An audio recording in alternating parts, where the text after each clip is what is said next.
Well, I mean, I feel like every time Stan's been in there, he gives us a chance. I mean, he runs the ball extremely hard. He's a great protector, pass protector. I think that's evolved as well this year, just the understanding of our protections. He's caught the ball extremely well out of the backfield for us.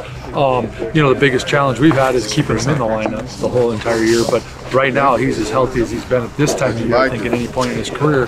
So we're excited about that. And, you know, I think he's done a very good job of acclimating himself to the offense that we run, being able to do all the various runs that we do, but also using him as a pass catcher and a blocker. I think he's done a tremendous job. Sorry, I was talking to Paul. Ruffin is okay. Ruffin's fine. Yep.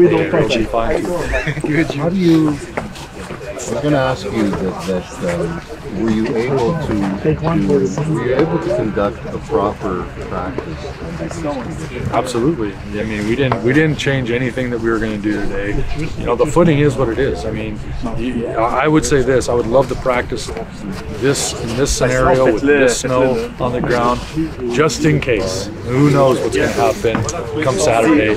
And we believe. So if we're in that Grey Cup and we're playing and it's snowing like this, I think we'll have one practice undress. So we just deal with the elements. And I think more than anything, it's a practicing mental toughness. To be able to come out here and do what you have to do to get it done. And sometimes you like to see your team face adversity like that in a practice. And our guys, you know, are exemplary today. They did a great job. Vous avez perdu 3 affrontements contre vous avez été éliminé par l'année dernière. Pourquoi ça vous dit le résultat de la rencontre va être différent? Regarde, nous autres, on a travaillé très fort cette semaine. Nous autres, on est prêts pour tout. Puis il faut être confiant aussi. Regarde, on est prêts à jouer. Puis pour être les meilleurs, il faut battre les meilleurs. Fait que c'est vraiment, faut passer à travers eux pour continuer. Fait que pour nous autres, on est confiants. On sait qu'il y a beaucoup de boulot à faire, mais on est confiants puis on a hâte de jouer. Ouais, ça, c'est ta carrière. Il t'en reste moins qu'il y en avait, comme on dit. À quel point là, c'est important pour toi de pouvoir retourner au match avec la Coupe Bleue? C'est le seul gars qui reste.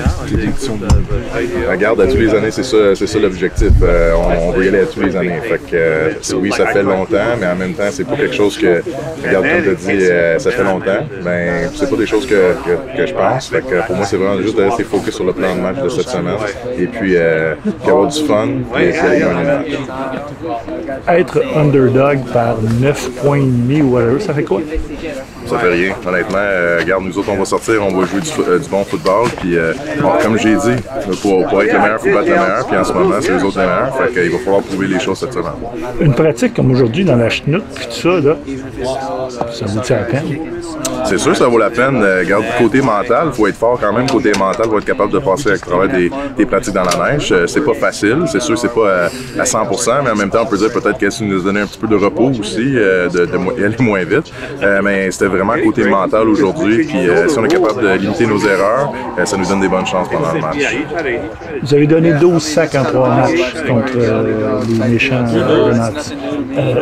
Êtes-vous une meilleure équipe que la dernière fois que vous les avez affrontés?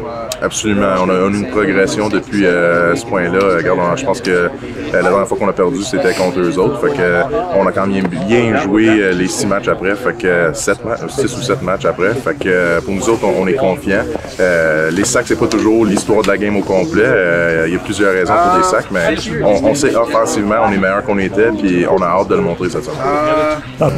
Négligé par 9 points. Ça fait quoi?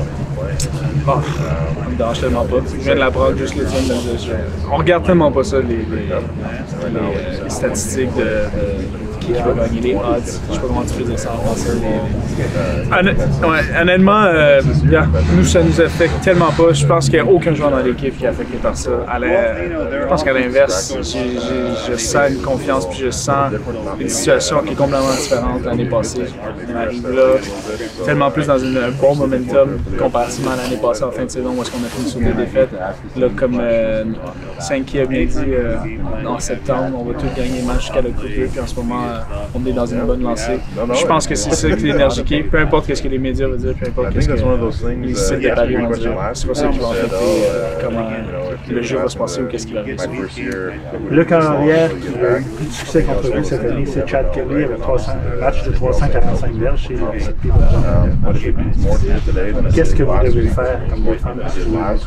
Écoute, ce match-là, c'était le deuxième match. Un des matchs les plus difficiles, c'était le deuxième match qu'on joue contre eux, c'était le match chez eux. C'était un match difficile, surtout des blessures, il y avait énormément de blessures du côté défensif. Puis on est tellement une défense complètement différente. Ça s'est adapté énormément depuis ce match-là. Une chose est sûre, c'est que tu sais que Chad Kelly a un très bon carrière qui fait des bonnes décisions. Donc, une des choses qu'on veut s'assurer, si une erreur est commise, on doit maximiser là-dessus parce qu'il ne va pas nécessairement faire beaucoup d'erreurs. Mais si on veut garder l'identité de notre défensive, qui est de faire des revirements, il faut s'assurer de capitaliser sur tous les jeux ou toutes les erreurs qu'il faut faire. Ils ont aussi une équipe qui peut courir, qui peut presque vous passer sur le champ. Avez-vous une meilleure défense contre la course que justement les dernières fois que vous les avez affrontés? Je pense que oui. Si tu regardes juste sur les gros ajouts qu'on a ajoutés à l'équipe, quelqu'un comme Sankey qui est un Mike Backer assez incroyable, qui est partout sur le terrain. Donc vous avez pu le voir dans les dernières semaines. Je suis convaincu que c'est même pas une question si on peut les hâter. Il faut comprendre aussi qu'il y a un jeu stratégique aussi là-dedans. Des fois, au football, tu te donnes des affaires, tu peux pas tout enlever. Puis si on est capable d'être dans la situation, c'est qu'on a le devant, puis les autres ils vont couvrir toute la game. C'est à leur choix, mais une chose est sûre, c'est avec leur bon porteur de ballon qu'il faudra arrêter. Toutes les statistiques, pas juste les cotes, toutes les statistiques semblent les favoriser. Qu'est-ce que vous devez faire pour semer le doute dans l'esprit? Parce que si vous semez le doute, c'est quoi? C'est 6 semaines qui n'ont pas joué un match significatif. Peut-être que si vous semez le doute, vous pouvez renverser ça. Qu'est-ce que vous devez faire? Ben, je pense qu'il faut juste commencer fort. Il faut commencer fort le match. Ça fait longtemps qu'ils n'ont pas joué, je pense, un match, comme tu as dit, sérieusement. Donc, tu ne veux pas laisser ce momentum-là embarquer à l'équipe. Donc, nous, je pense que c'est arrivé là, commencer fort puis d'être physique et direct en partant.